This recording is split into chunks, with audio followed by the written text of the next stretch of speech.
میرے آقا نے 3 چیزیں فرمائی. اب سنو ایک عاشق رسول کیا کہتا ہے. ابو بکر صدیق سے پوچھا گیا آپ کو بھی دنیا میں کچھ چیزیں پسند ہیں؟ پسند ہونے میں کوئی کہہ سکتا ہے مجھے میرا بیٹا بہت پسند ہے, مجھے میری بیوی پسند ہے, میری بیٹی پسند ہے, لیکن صدیق اکبر کی اس محبت پر قربان جاؤ ایمان کیا ہے. وہ کہتے مجھے بھی دنیا میں 3 چیزیں پسند ہیں, 3 چیزیں پسند ہیں. پوچھا گیا وہ 3 کیا ہیں؟ سنو. نمبر 1 وہ کہتے ہیں, حضرت ابو بکر صدیق کہتے ہیں النظر الی وجہ رسول اللہ, زندگی بھر رسول اللہ کے چہرے کو دیکھنا یہ پہلی پسند. دوسرا کیا ہے؟ پوچھا گیا چلو ایک بات تو سمجھ میں آئی, حضور کو دیکھنا آپ کی پہلی پسند. دوسرا کیا ہے؟ وہ کہتے ہیں وَإِنفَاقُ مَالِي عَلَى رَسُولِ اللَّهِ, دوسری پسند یہ ہے کہ میرا پورا مال صرف رسول اللہ کے لیے خرچہ ہو. پھر پوچھا گیا تیسرا کیا ہے؟ وہ کہتے ہیں ان یکون ابنتی تحت رسول اللہ, تیسری پسند یہ ہے کہ میری بیٹی رسول اللہ کی نکاح میں. سبحان اللہ. کل ملا کر کے جو پسند ہے وہ حضور کے آس پاس ہے. دیکھنا حضور کو ہے, خرچہ حضور پر ہے, بیٹی حضور کے پاس رہے. اسی کو اقبال نے کیا کہا تھا, بمصطفیٰ برساں خیش کے دی ہماؤس, اپنے آپ کو نبی کے قدموں تک پہنچا دے. دین یہی ہے, دین یہی ہے. گر بہو نہ رسیدی تمام ابو لہب, اگر اپنے آپ کو وہاں تک نہیں پہنچا سکا تو زندگی ابو لہب کی طرح ہے. اے نوجوانوں, آج اس رات یہی گزارش کر کے رخصت ہو جاؤں گا, اٹھو وہ گرنا حشر نہ ہوگا پھر کبھی, دوڑو کے زمانہ چھال اپنی چل گیا. میں تمہیں چاقو چھری ہتھیار بلیڈ رکھنے کی بات نہیں کر رہا, ہتھیار اٹھانے کی بات نہیں کر رہا. میں جانتا ہوں یہاں میں پلاسٹک کی چاقو کی بھی بات کروں گا تو کل آتنکوادی کا لیبل لگا دیا جائے گا. ہمیں ان ہتھیاروں سے کیا لینا دینا. میں تو صرف اتنا کہنے آیا ہوں, اوپر سے لے کر نیچے تک تمہاری چال چلن اٹھک بیٹھک ہر چیز میں عشق رسول کا جامہ پہن لو. جس طرف سے گزرو کے ہتھیار کی ضرورت نہیں, تمہاری خوشبوؤں سے ہزاروں کیڑوں کی وہ ہی موت ہو جائے. تمہاری چلن پھرت سے یوں ہی کیڑوں کی موت ہو جائے.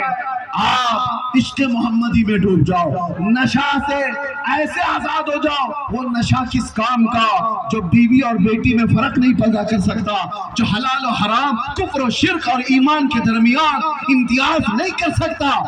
36 گھنٹے بدہوش رہنے والا وہ نوجوان چرس گانجا افیون کھا کر کے جو اپنے اور غیر کو پہچان نہیں پاتا, چھوڑ اس نشہ کو. نشہ کرنا ہی ہے تو عشق محمدی کا کرو, محبت مصطفیٰ کا کرو, کہ جس کے سر چڑھ کر کے یہ نشہ بولتا ہے تو پھر وہ عام آدمی نہیں رہتا, پھر وہ زمانے کا اعلیٰ حضرت بن جاتا ہے, وہ زمانے کا سادی شیرازی بن جاتا ہے, وہ زمانے کا حافظ شیرازی بنتا ہے. اس کی زبان سے نکلنے والے کلمے ہر ایک کو مسحور کر دیتے ہیں. اسی لیے اور ڈوب جاؤ عشق محمدی میں. آپ کو آ کر کے علماء سے پوچھنا چاہیے. مولانا طلاق کے مسئلے میں نے بہت پوچھے ہیں, عدت کے بارے میں بہت پوچھا, وراثت کے بارے میں بہت پوچھا. اب ذرا یہ تو بتاؤ میرے آقا کیسے کھاتے تھے, مجھے یہ بتاؤ میرے آقا کیا پہنتے تھے, مجھے یہ بتاؤ میرے آقا کب چلتے تھے, کب بیٹھتے تھے, کب مسکراتے تھے, کیا بولتے تھے. مجھے یہ بتاؤ میرے آقا نے منگنی بھی کی ہے یا نہیں. مجھے یہ بتاؤ میرے آقا نے ولیمہ کیا ہے تو کیسے کیا ہے. اگر حضور کے گھر میں بچہ ہوا تھا تو عقیقہ کیسے کیا گیا تھا. یہ ہوتی ہے طلب. جب اپنے نبی سے محبت ہو تو یہ طلب ہو, آپ آؤ اور پوچھو, پوچھ کر کے اپنے نبی کی سیرت پر عمل کرو. وہ دن آ ہی جائے گا, وہ دن آ ہی جائے گا.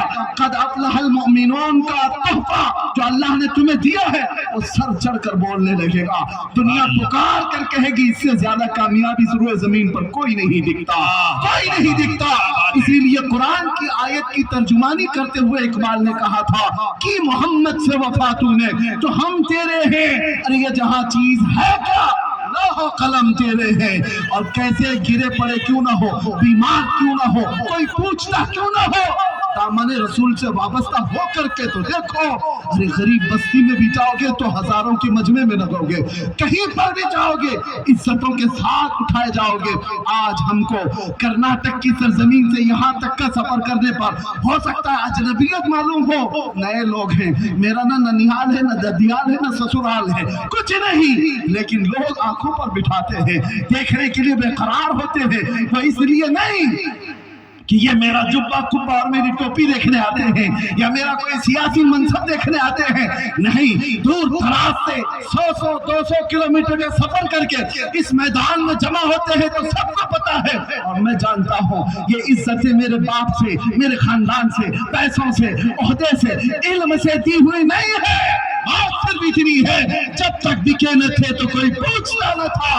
یا رسول اللہ، تم نے خرید کر ہمیں انمول کر دیا. لبیک